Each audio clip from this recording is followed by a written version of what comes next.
Welcome to Outlook Money's Retire Right series.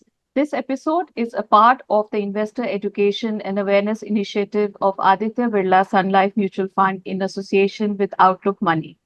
Our topic of discussion today is how to plan right for your aging parents. One of the most pressing needs for younger and mid aged individuals is to take care of their aging parents. I'm Nidhi Sinha, editor, Outlook Money, and I have with me today three panelists to discuss how to plan for your parents or how to help them achieve a life of dignity and pride. So, first of all, I would like to welcome Mr. K.S. Rao, who's the head of investor education and distribution development at Aditya Birla Sun Life AMC. Mr. Rao has been striving to take financial literacy and investor education to various demographics segments across geographies. Kiran Telang is our next guest, certified financial planner, a SEBI registered investment advisor, and author of Mindful Retirement and Money-Wise Perspectives for Women. Our third panelist is Amit Trivedi, who's an author, speaker, blogger, and trainer, and has more than 2 decades of experience in the capital markets. He's authored a number of books such as Riding the Roller Coaster and even Money Wise Perspectives for Women, along with Kiran. So let us start this discussion today with a very prickly issue as I see it. So, talking finances with one's near and dear ones, especially parents, can often be very challenging because there is scope of misinterpretation, misunderstanding, given the close family ties. So, how does one deal with that? And I would really like all of you to come in to answer this question, and we can start with Mr. Rao. Good morning to all.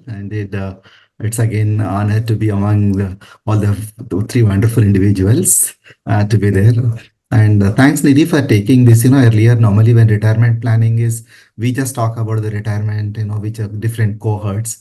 The topic which you have chosen is a totally a different one.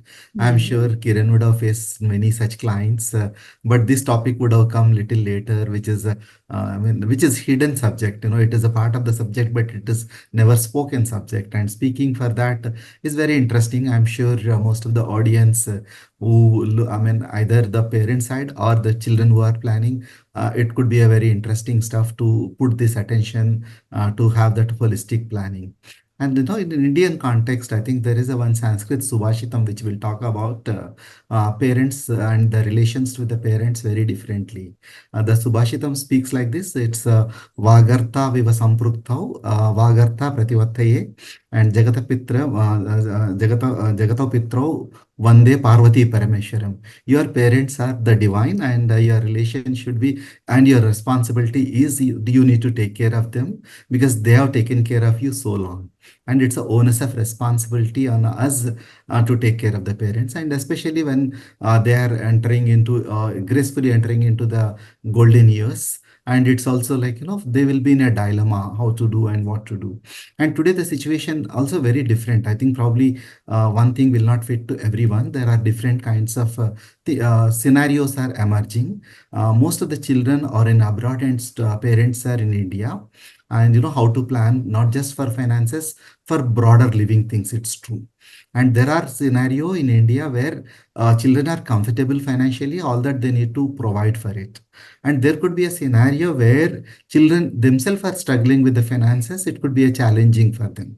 How each of them can deal with this differently, how one need to plan. It's going to be a very different kind of conversations today. I mean, it's a holistic way of looking at things. And however, it is sensitive, and indeed, we can't always take it, say the parents are not aware of the situation, and they are very much aware. All that we need to use cordial conversations. Like the way we say, start investing early, probably start these conversations early. Not everything you need to put overnight and put as a corporate agenda in 1 hour, you need to complete your meeting. This can be a gradual, conversational, and broach it. And it is good for both the sides because one is taking care of their finances. Second, their ability to handle their finances. Third, today, the way we are hearing over a period, last time we discussed with you, Nidhi, is on the digital scams which are happening. We need to ensure our parents are not the victims of that. Means Right. all this needs a little bit of a structured conversations. However, it need not be a very formal conversation. It could be a very informal conversation, and it could be open conversations. And in the process, sometimes we also need to attend, I mean, I have seen cases, in my own known circles. Parents had some debts, that is because of the education or something. They want to hide, and they don't want to know their children too. And it's also time for us to understand from where they are coming in, how they are with, and this conversation can step up. Maybe it take 2 months, it may be taking 3 months, it may be a 1 year. I mean, you have these conversations and put those things in a place, but by the time they reach to a stage of a retirement or 60, ensure their financial life and other life is as comfortable as possible. I mean, among the panelists, I believe Kiran would have handled very practical cases. I mean, that way, I think this is what I look at. Don't broach this topic as a need to do, must do tick of time, but Hmm. it is need to be dealt with a care, handle with a care, and have these conversations for a longer period of time. So, Kiran, Mr. Rao was mentioning that you would have a lot of examples from your experience with your clients. So, could you tell us that how this prickly kind of conversation can be handled? Yeah, thanks, Nidhi. First of all, this is a very, very interesting and very sensitive topic, and thanks for bringing this up in our discussion today. Like Rao sir was saying, that this topic, it cannot be a one-time thing, and it ideally should not be broached at the time when the parent is retiring. Mm. See, because if you look at the period of retirement, it is a transition period for the parent. So there are so many emotional things going at the back of the mind. Money is very upfront, that is very obvious thing that people are worried about.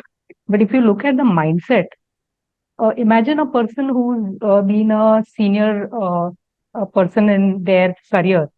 Suddenly from tomorrow they don't have that power, they don't have that position. So there could be a feeling of loss of identity. And suddenly, if the children also start talking about managing their money, that is one more loss of identity, and it is too much to deal with at the same time. Mm. So, ideally, what should happen is the conversations should start as a family. Conversations about money should start as a family much before the parents are retiring. So, in fact, it's chicken or the egg story. So, should the parents talk about money to children, or children should talk to parents about money? Ideally, it should be a family discussion. It should start gradually over a period of time. Then it becomes easier to deal with it when there are these periods of transition which are very, very emotionally sensitive periods. So you really cannot jump in and say, okay, from today I will manage your money. So that's not how it happens. They would want to have that control over whatever they've been doing so far, and actually they will have more time to look at it. While they were working, probably they don't have that much time to look at the nitty gritties. Now once they're retired, they'll be able to focus more on it. They'll probably be able to put more thought into it because there is more time available. So I think it has to be approached very, very in a very sensitive manner. So I have cases where parents have got their children to us for financial planning, and reverse way, where the children have asked us to talk to the parents Mm. when there are certain issues. So each family is different. Depends on how many conversations have been happening in the family over a period of time. But I would say it has to be a gradual process. It can't be a one-time sudden discussion when the parent retires. Otherwise, it can be taken in a very different manner. Okay, now Right, you're eyeing right. my money. Mm. That अब मेरे पास पैसा आ Absolutely. गया है, and that Mm. you want something out of that. So that is not the way it should be done. Right. So, Mr. Trivedi, like Kiran highlighted, it's a sensitive issue, and it has to be dealt with care. Perhaps Mr. Rao's suggestion that talk to them about cyber frauds first. It's like a it's like a neutral ground to broach the conversation. What are your thoughts on this topic? So, good morning, and first of all, thanks a lot for this picking up this wonderful topic. Generally, earlier in one of the sessions we had discussed that there are certain issues which are considered taboo in the families, and we would really broach these discussions. So, from that point of view, it's great for Outlook Money and Aditya Birla Sun Life Mutual Fund to sensitize people about this topic. Now, let's look at the sensitive part. And the bigger issue comes when the parent starts feeling that the son or daughter is eyeing my money. And Hmm. that becomes a sensitive issue. Now, that's where, uh, if the relations are cordial and there are discussions normally about various topics, then it may be a little easier. But in certain cases, even when the relations are cordial, certain topics are not discussed in the house, and then it becomes an issue. So first of all, Right. let's break this whole issue into two parts. One is what happens in terms of transmission, or how the estate would be distributed after the death of the parent. Whereas the other issue is, how do you take care of money while the parent is alive? And that's where access to money, safety of money, and in case a regular income is required, then regular income. These are the topics of discussion. Now, when it comes to cyber frauds or certain newer aspects of money management, for example, online banking, I mean, which is especially the way I have seen my parents or my in-laws, they have struggled with online banking. And the best solution came when they started talking to my son or my daughter. So talking to grandchild, that's a different relation. And can you teach me? So I think it eased out a lot of issues. Uh, Again, I'm just taking this as an example, not as a prescription.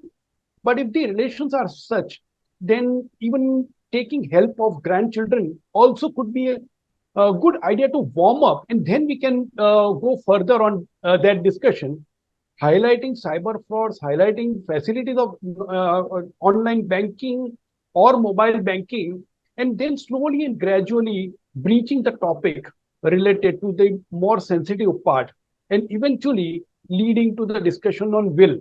So these are some of the issues, the way I would consider approaching. Probably, I think, what Amit was telling is very interesting. I mean, how we can teach that the grandchildren is the best way to learn. I've also seen where you have a financial advisor. Life has become much more easier, these conversations, because it's a bridge between both the generations. Probably, to quote that Benjamin Franklin, what he says is, tell me I forget, teach me I will learn, and involve me so that, I can permanently learn, and it will be Yeah. probably involving is the best way to look at. Right, right. So very interesting suggestions on, how to kind of broach this conversation with your parents. If you haven't done it already on a sustained basis, like, Kiran highlighted. So coming to you, Kiran, again. So coming to the financial part, in fact. So what are the main elements of a financial plan that one should look at for parents? Let's say this scenario is where, there is no financial plan for parents, and one has to start from scratch and guide the parents. Right. So I think Amit briefly touched upon that topic. So, if we can divide it into two parts, one is where you talk about when they are living, and one is after them passing on the estate. So when we talk about, providing or making them comfortable in their retired life through managing their finances, I think the first part is to understand that everything has to be done in a very, in such a manner that there is dignity in that. Parents do not have to come to the children to ask, Right. because all their life they have been providing, and they cannot be in a situation where they have to ask for money. So set up things in such a manner that they have that income coming in on a regular basis, and they have access to it, because access is very important. Now, the second bit is, as they age, there will be likelihood of issues like, see, these are small things, but they matter a lot. Signatures will change. The hand will not be steady. They might not be able to go to the bank to do the regular banking transaction. So in such a situation, you should be proactive in thinking about how those situations can be handled. So probably in a manner where maybe either one of the children is a joint holder in the account, where, signature issues can be dealt with. Or is there a way in which, later on they need not sign the checks, because when the checks return, it makes them jittery that we are not able to sign. So that should not happen. So think about it proactively. How will you handle that situation? Because it's eventually going to come in a few years' time. So first, ensure that there is a continuous flow of income by setting up the investments in such a manner that the income comes into their account directly. Second, they should be at all times be able to access that money which is available to them. Third, there will be times when they will not be in a position to do a lot of things like filing taxes and other things. So in that situation, you should be able to come in, either bring in professionals who can help them if they don't directly want you to handle it, So just put them in touch with professionals. So either it could be a financial planner, or if it is just a tax matter, you can put them in touch with chartered accountants who can help them sort out these things, So ease out things for them. Just be a provider in the sense of providing of solutions. You need not just be there and take care of the nitty gritties, but you can maybe give them access to professionals who will be able to help them out, and involve them, like Rausa was saying. So you need to involve them in the entire thing so that they don't feel left out. At the same time, they are very independent and there is dignity in whatever they are doing. It should not feel that they're dependent on anybody. So I think that critical element should be there, provision of income, and then the inheritance part is another bit. I think we will discuss it as we go forward. Right. So, Mr. Trivedi, taking on from there, would you like to highlight the particular goals that one should look at for this age group, especially the retired? Very interesting question, because when we talk about financial goals, typically we tend to gravitate towards the standard goals of buying a house, children's education, and stuff like that. But this is an age where more than the financial goal, the bigger issue is they want to live a life of dignity. They want to live a life full of respect. And from that point of view, if we break it down, both Rausar and Kiran highlighted a couple of issues. One is access to money should be easy, and they do not have to beg to anybody. They do not, they should not feel dependent on somebody. While they may want to rely on somebody or take help, but let that be a choice rather than an arrangement that a child has made or a son or daughter has made. I mean, child is not the right word in this particular situation, but that's not really the situation that the parent would want to be in. So one, regular income to meet regular household expenses pertaining to the individual, or if there is a couple, then the individuals. That's number one goal. The second goal is, you say they want to, they are the elders of the house. So they would like to behave in that particular manner, which means at times of various festivals or any occasion in the house or family or friends, they would like to give some gifts or some such things to people, because they are elder. They want to demonstrate that. So those are some provisions that can be made, though not everything can be planned, because it is somebody else's wedding where they want to give a gift. So those dates cannot be fixed by them. But at least keeping some provision, looking at an overall situation, is the other goal. The third is the medical expenses. Now I think IRDAI is relaxing the norms, and insurance policies are available for even the seniors. Right. But at one point in time, that was not available. So in case they do not have the medical cover, an additional provision may be required for that. And the fourth goal could be the regular household care, household help, or in case a nursing facility is required. So those are the typical goals that I would look at. Now, for that purpose, can everything be properly planned? Well, many of these items are contingency items, and it may not be possible to plan. Finally, one more thing is, we are we tend to think about an ailing parent rather than just an aging parent. An aging parent may still be active. I mean, I have one of my uncles who still drives at the age of 90. I mean, he drives in the heavy traffic and crazy traffic of Ahmedabad. Wow. So he's that alert. Now, if in that case, we are not talking about somebody who's ailing or dependent. He is healthy. And to that extent, he may have other goals. For example, even last year, he went to his son's place at the US. So if there is a travel involved, or local commuting is involved, so those also need to be factored in the overall provision. So let's consider the health of the individual also, and then figure out which are the ideal goals. But broadly, this is the list. If I may just add to one point, what Amit mentioned about the medical provision, I think the accessibility of that medical help also needs to be kept in mind, because people might have some provisions from their employers to get medical benefits, or there would be insurance policies already running. So typically what happens is, after a certain period of time, people tend to forget to renew their policies, or, there is no understanding in the rest of the family as to how to access what the employer has provided. So I think that discussion also needs to happen at that certain point of time, that how do you access these things which are already put in place. Right. So this whole healthcare debate is actually very, very important for this age cohort. And, I'm glad both of you have highlighted that in detail. And of course, keeping that health fund, or, for healthy parents, keeping that maybe a travel fund, which, a lot of seniors are now traveling. So keeping all that in mind, what should what should be the asset classes that one should typically choose for seniors, Mr. Rao? Because there may be a balance required between your growth of money, like you would require growth of money if you have goals like travel, etc., but you may not otherwise. So what will be your recommendation on that? Thanks, Nidhi. I think, when Amit spoke about aging parents versus ailing parents, I think very interesting conversations.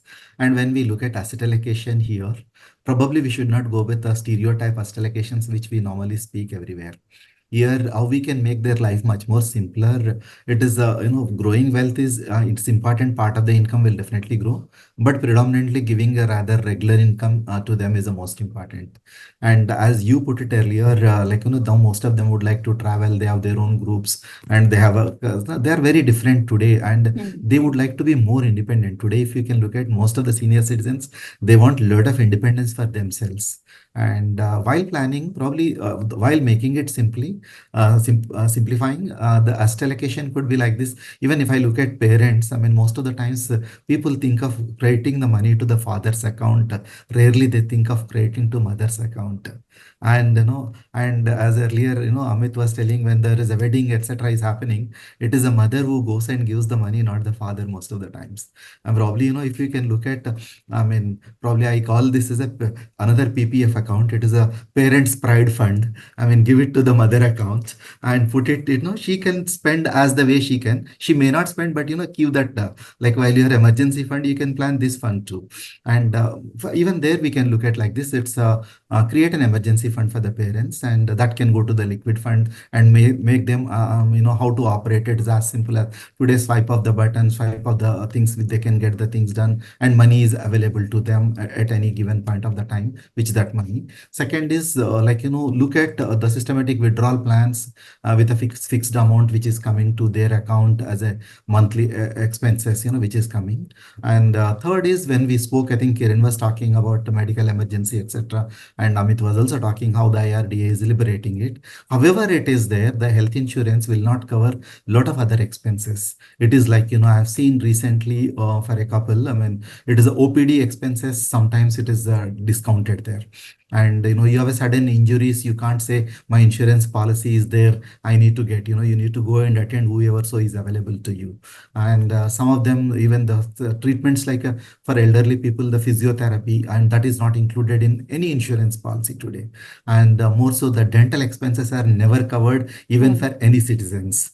And no, then other things which I have seen, there are the parents who are the retired teachers, both of them.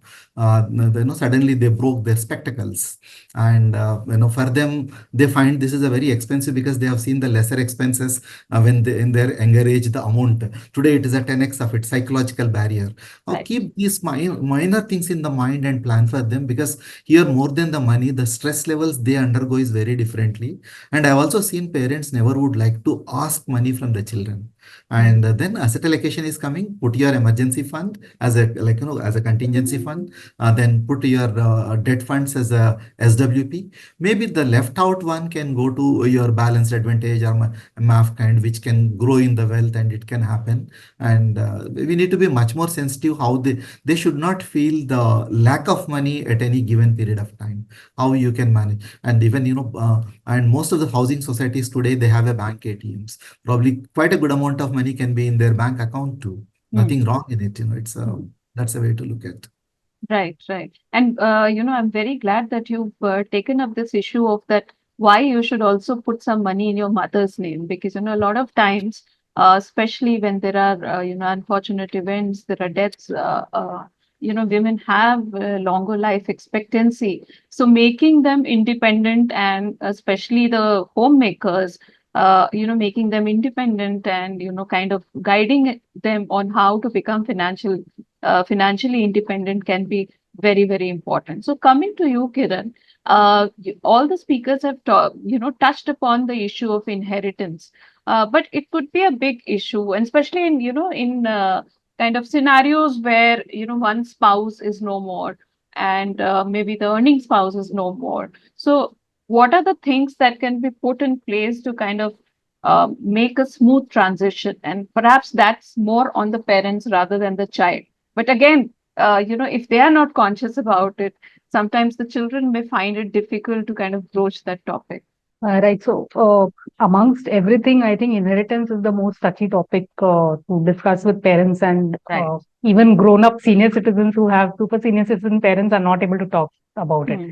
So, I think one way to do it is to bring in professionals. So, either a financial planner or a legal professional who can, guide them as to why it is necessary to make provisions. Because if a will is not in place, things become more complicated.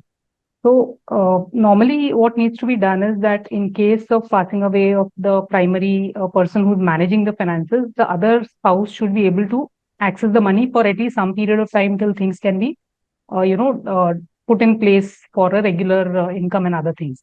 Because normally, what happens is we see that the husband is managing everything, the wife doesn't know anything.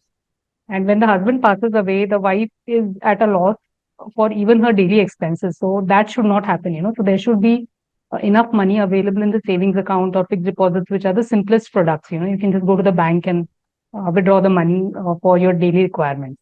So while this provision is being made, on the other hand, they need to understand that if there are children in place or if there are not.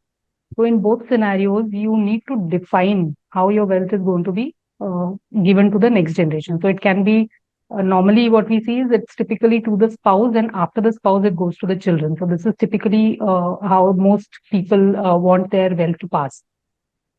Now, in case of wealth, also there is financial wealth and there is physical wealth. There could be properties, land, and there could be jewelry and other items which are there.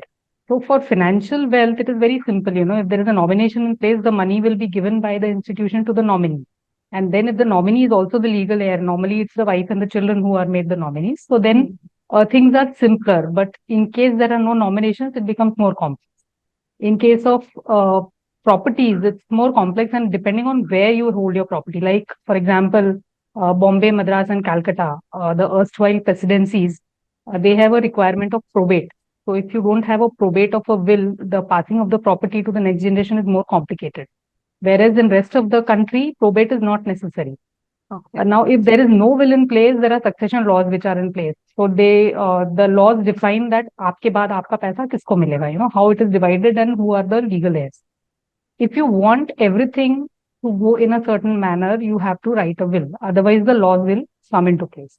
Now, a situation where there is no will and there are assets to be given to the next generation, be it spouse or the children, the legal heirs will get the money only if you get the succession certificate from the court.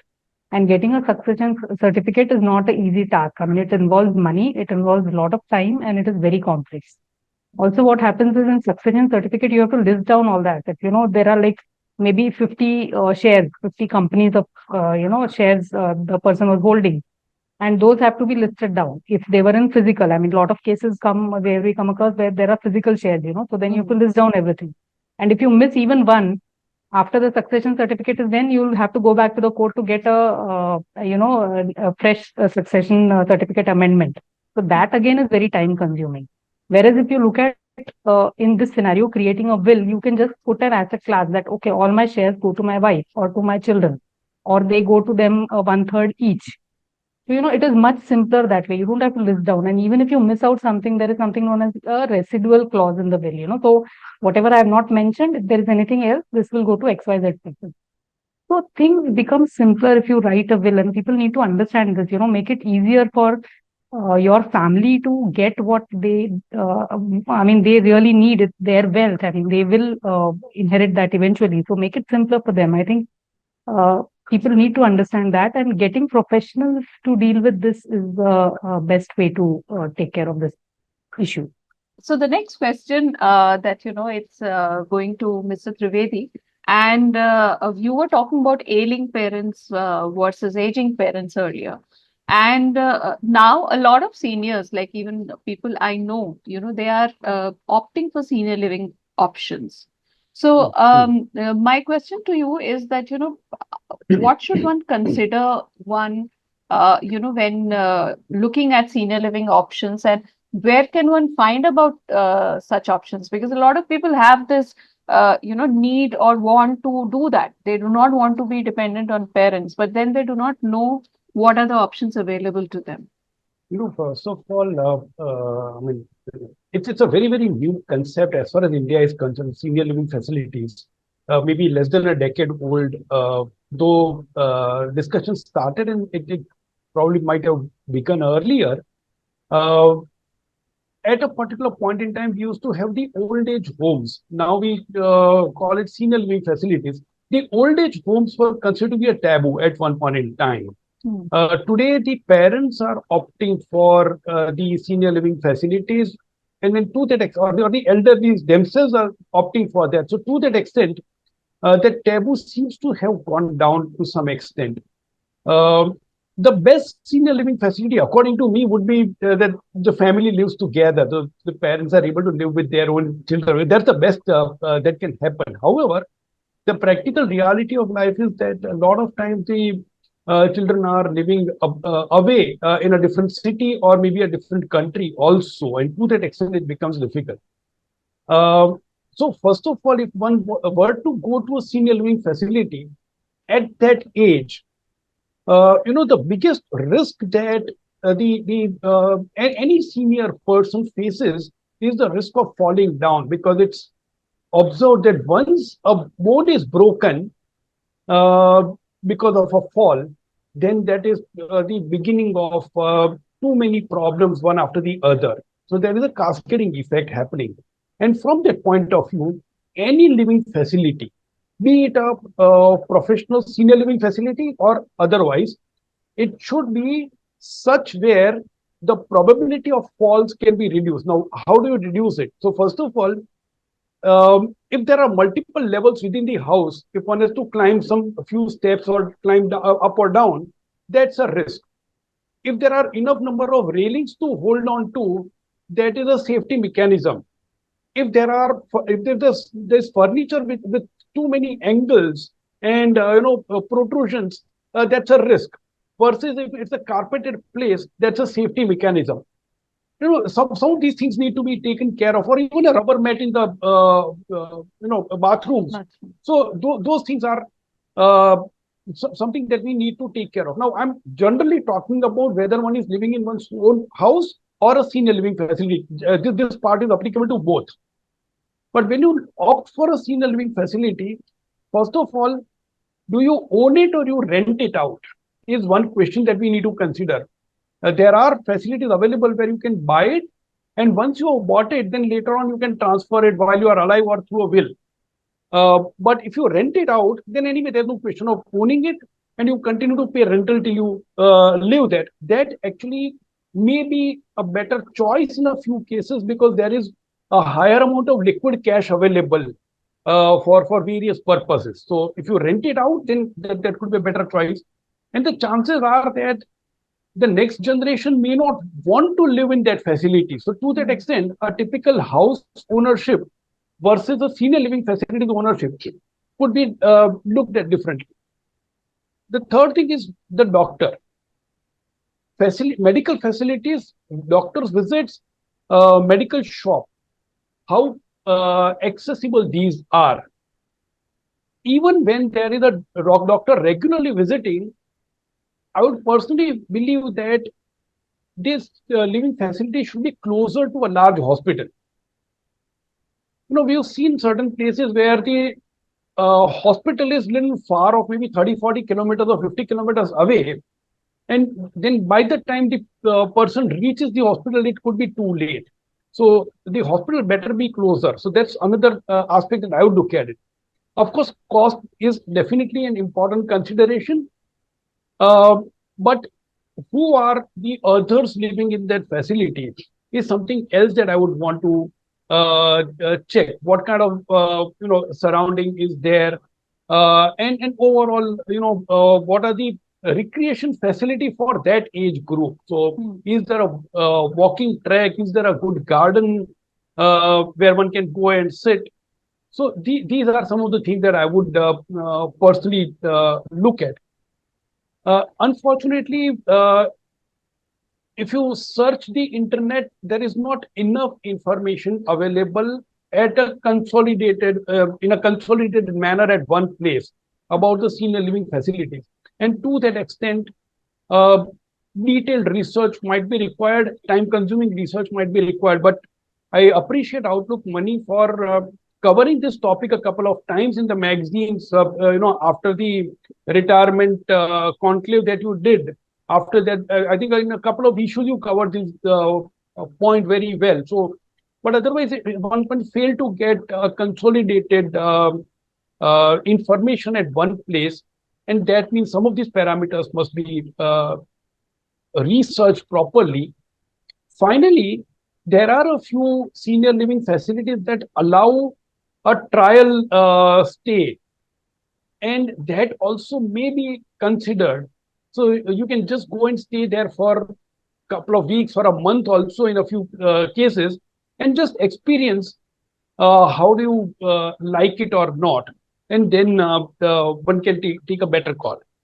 Right. So that's a lot of information on very good suggestions basically on you can try, you can rent out before you go to a senior living option. And of course, for a parent, I think the best senior living community is their children's house, like Mr. Trivedi highlighted. But of course, there is another set of parents who really want to live independently in that age. But child proofing, the way we child proof the house, putting certain things that can ensure their safety, and whether the senior living facility that you're looking at for your parent, if he or she wants that, looking at those facilities can really go a long way in making that decision. But coming to this point of still the best senior living facility would be the children's house. So I'll come to you, Mr. Rao. So in India, still there are a large chunk of children who basically provide for the parents, and it's not just about living, even their expenses, etc. Because this whole culture of saving for retirement is just emerging. And of course, Outlook Money, that's why we have taken up this event and this initiative to launch a platform and event around that, because people need to know that what's in store for them. So coming back to the question, for parents, especially for children, especially those who are in the mid-aged group, there are other goals like children's education, their own retirement. How do they balance the goals of their parents plus their own goals? Yeah, thanks, Nidhi, once again. Well, first of all, I think as Amit was broaching the topic about Outlook Money conference, last one in Mumbai and the next one in Delhi, I'm so glad you have taken the entire retirement planning as a holistic approach. It's for every age group, every cohort. I mean, maybe the senior living, which we just spoke some time back, when you are doing the Delhi one, you need to get this can be a very different way. It solves the problem for many. I think, today, I mean, the way we look at him, and when we look at Viksit Bharat and 2047, you have a 15 crores of a senior citizens who are waiting to do something differently. And incidentally, my group has done one survey within our employees who are going to retire in the next 4 to 5 years period of time, and most of them would like to continue somewhere and upgrade themselves and get into the different work, and they want to work. They just, I mean, these let us not look at senior citizens means they are going to they are into a distribution phase. Probably they are going to be in a contribution phase for a longer period as long as their health permits. Things have changed dramatically today. And coming back on an Indian context, probably when we were at my home, we used to have this Gurukulam, and we are brought up with the first thing in the morning. The moment we get up, we just get up from the bed, and before even getting up from the bed, we have been taught to chant, this Matru Devo Bhava, Pitru Devo Bhava, Acharya Devo Bhava, and Atiti Devo Bhava. Your mother comes, and then the father comes next. Probably when we are planning for this. For parents, let us not look, according to my children, I need to plan, and my parents, and they are part of the family, and I am part of them. That should be the holistic approach mentally, because the moment we treat this, after some time, they are going to be an expense on my account. Your relations are very transactional, and it's more financial. And Indian context, the beauty of Indian context is we are a family. And as you rightly said, child proofing, it's not only child proofing today, it's a grandchild proof. In fact, I was talking to a doctor who is a neurologist. She was mentioning other day, the children where the grandparents lives with the grandchildren who are with the grandparents, their cognitive ability is much more different than the children who are just going to the play school and only parent, both the working parents. And that's the beauty, how much the parents contribute to you indirectly to the family wellness, and in the process, even the financial wellness. Keeping that in mind, then have this nitty-gritty how you can plan for it. Everything can be budgeted. I mean, am I looking at as an expense? Am I looking at a responsibility? And if it is a responsibility, then you always find a ways and means to do it. And third part is, most of your parents are capable to contribute either directly or indirectly. For example, other day I was talking to an economist, a homemaker, how she contributes to, she may not be getting the paycheck, but her contribution to the family is invaluable. And if you remove her, then the loss for you is much higher. This is the economic loss, how you look at. Similarly, the parents' contribution to that, and when it comes to the aging parents, and when it comes to the ailing parents, yes, the medical expenses are different, their emotional support is different, and I mean, parents at the younger stage, they are giving the care to us, and for us, when they become old, we need to give that care. That care, I can put it in a little bit on the acronym format. It is like, that C is create a contingency fund for them. A is, adequate health insurance have you given for them. And R is reviewing their finances, if not yearly, maybe, by yearly, or, sometimes. And the last E is that emotional support more than the financial support. I think this is the best way to take care of your parents. Very nicely summed up, Mr. Rao. So, what my takeaways from this conversation from all you speakers, very important points raised, and I think all sons and daughters should look at this program to kind of understand that how you can take care of your aging parents. And one of the most important things that I think was highlighted today was that it's not just enough to take financial care, but also emotional care and how you approach them in broaching several topics. Of course, easing out processes and giving them access to professionals can help them be more independent and lead a life of dignity, which we all want to. Thank you so much.